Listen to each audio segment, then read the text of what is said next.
The Bugalug's Bum Thief by Tim Winton. Chapter 1. Skeeter Anderson woke up one summer morning to find that his bum was gone. He lay back on his bed and tried not to get upset. I'm still asleep, he thought. I'm dreaming. But he could hear crows cawing in the trees outside his window. Blah, blah, blah. And he heard boat engines starting up at the jetty too, so he knew he was awake. He was not happy. Skeeter Anderson knew that his bum was gone, because as any sensible person knows, a missing bum makes a large dent in the back of a person. You feel like a turtle without a shell or a donkey without a tail. There were other clues too. When Skeeter sat on the edge of his bed, he slid straight to the floor. Nothing to sit on. Walking from his bedroom to the kitchen, he lost his pyjama pants. There was nothing to hold them up. Mum, he called. Dad, something terrible. He stopped and stared. His mum and Dad were eating breakfast on the floor. Morning, Skeet, said his mum. Skeeter's mouth dropped open like a truck door. Said Skeeter's dad, sounding very embarrassed. We seem to have lost our bottoms in the night, finding it hard to sit on our chairs. Useful thing, a bottom, when you think about it. Skeeter's parents went on eating their toast and drinking their tea. Don't be late for school, said Skeeter's mum. Chapter 2. Skeeter lived in a small town by the sea. The town was called Bugalugs. No one could remember who was to blame for thinking up such a dumb name for a town, and even if they could remember, no one was going to own up to it. Because the people of Bugalugs were a bit proud. They were nice folks, but just a teeny bit vain. Bugalugs was 3 streets wide and was built next to a beautiful bay where fishing boats anchored. Behind the town was a great desert of white dunes. Every morning before the sun came up over the dunes, the fishermen of Bugalugs went out to catch crayfish. They put fresh bait in their traps every day, and the little red critters made gusses of themselves. As all sensible people know, a cray will eat anything except football poots, so bait is not hard to find.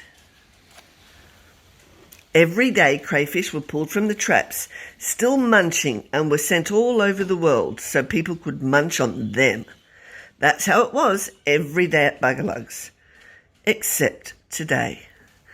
Skeeter went to the window and saw Billy Marbles trying to ride past on his bike. Billy was sliding all over the place, with his knees hanging over the handlebars. And there was Billy's sister Mavis, walking to school with a big dent in the back of her dress. Skeeter ran out into the street holding up his PJs, and right away he saw it. The whole town was the same. No bums. Chapter 3. Skeeter ran inside and got dressed quickly. With some string he tied on his trousers.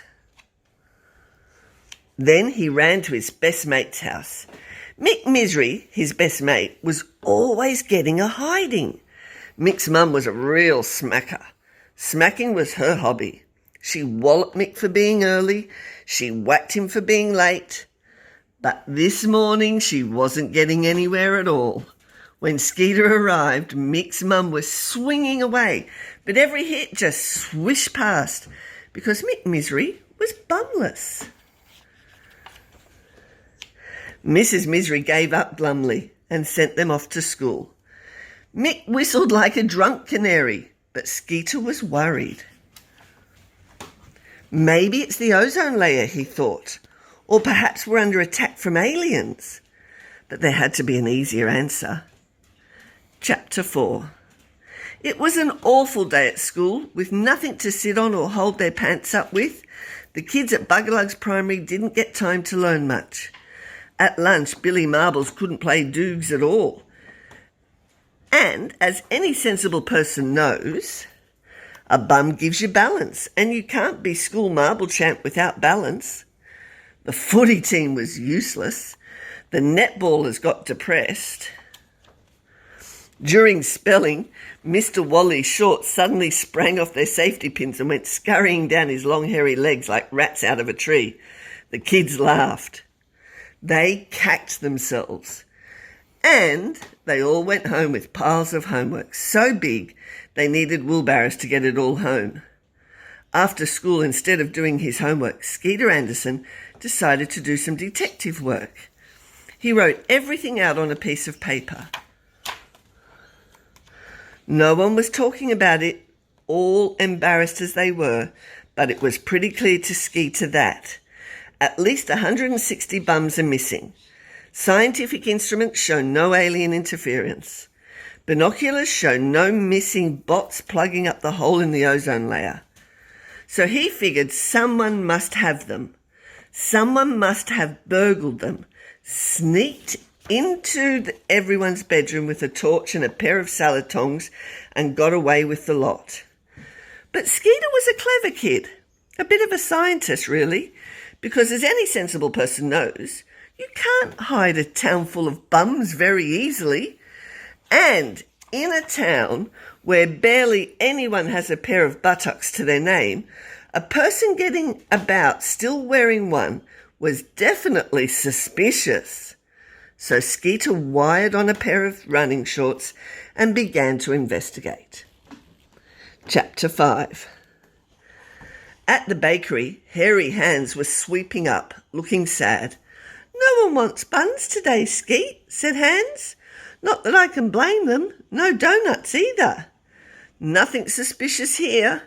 Skeeter went on to Mr. Rod, the butcher, who had a rump steak special sign in his greasy window. Oh, that seemed a bit dodgy. Today of all days. So Skeeter sneaked a look in the cool room while the butcher was serving a customer. Nothing. Besides, Mr. Rude had been burgled, same as everyone else. Nothing at the general store or the petrol station, and Mrs. Huge from the pub looks like a meat pie with a bite taken out of it. He tried the tip. There was always something useful at the tip, and the price was always right. But no second-hand backsides here today. In the dunes, he saw Mick, Misery, sliding down the slopes, having a great time. Skeeter kept out of sight. Mick was the only kid in town enjoying not having something in the back of his shorts, and Skeeter didn't want to spoil his fun. Through the streets of Bugalugs, Skeeter Anderson ran. Dogs snapped at him, but missed by a margin. There was nothing suspicious at all, though the number missing must be about 400 or more by now, he figured.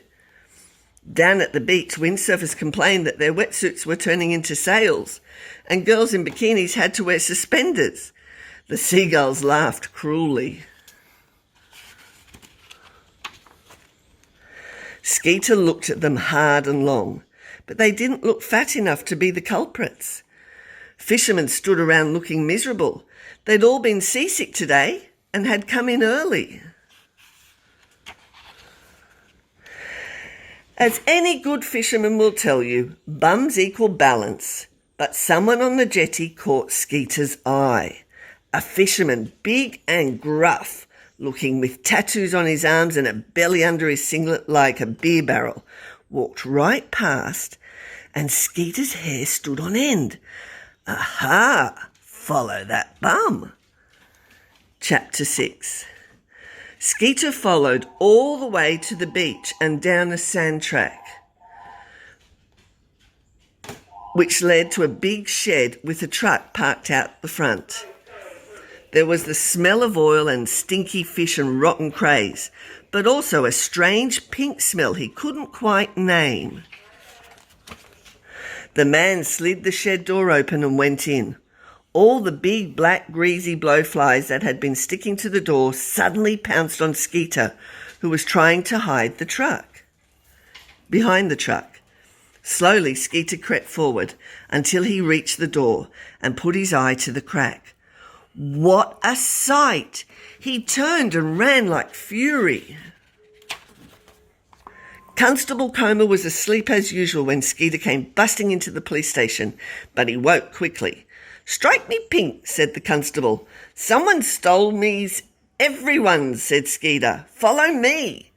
They pounded off to the shed, though not very quickly, because Constable Comer kept losing his pants and handcuffs, and just about everything else on the way. People noticed them. It wasn't often they saw the policemen running anywhere, so they followed.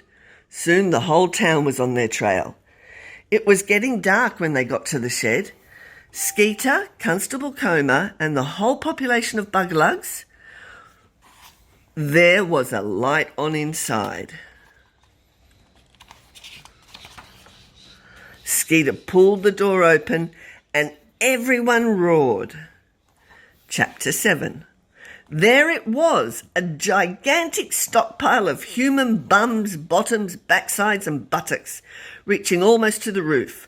496 units, all still in good condition, though some in better shape than others. "Blue Murphy?" The fisherman sat down looking ashamed. "Why do you need 496 citizens' bottoms, for goodness sake?" asked Constable Comer. "For bait," said Skeeter Anderson. The crowd growled. Constable Comer put the handcuffs on Blue Murphy and lost his pants yet again. "Righto, everyone can come and claim their own property." But the people of Bugalugs hummed and hawed, shuffled their feet. They got all embarrassed. "Someone turn the lights out," said Skeeter. And when the lights were out, everyone went mad. It was like a footy match in there. Hairy hands liked the feel of a smooth pink one at the bottom of the pile. Skeeter's mum, who had a torch, saw one right up high that was small and peachy, and when she climbed up, the pile began to quiver and shake. Billy Marble snatched one for himself, and his sister Mavis took two. And then all those bottoms came crashing down on the crowd, clunking and bonking like 10 tons of overripe watermelons, shaking to the ground. Buckling the walls of the shed, sending the blowflies out to sea in a panic, and when someone finally turned the lights on, the whole town nearly died laughing. Chapter 8. After that night, Bugalugs got back to normal. Well, almost normal. People looked a bit strange because they'd all been too proud to take their own bottoms back. Fat people had skinny ones and bald people had hairy ones. People pretended to be happy with their new choices, but really they were miserable. It was uncomfortable, unhygienic, and altogether unsavoury, like wearing someone else's false teeth. Ugh. So next Saturday, Skeeter organised a swap meet in the town hall and everyone got their own bum back. All except Skeeter's best mate, Mick Misery. Mick did a special deal. He bought Blue Murphys for 25 cents and 3 black marbles. It was too big for him by far, but it was as hard as a brick, and his mum gave up smacking him overnight. Everyone was grateful to Skeeter Anderson. They bought him rump steak, buns and donuts, and they always thought of him as the kid who caught the Bugalugs bum thief.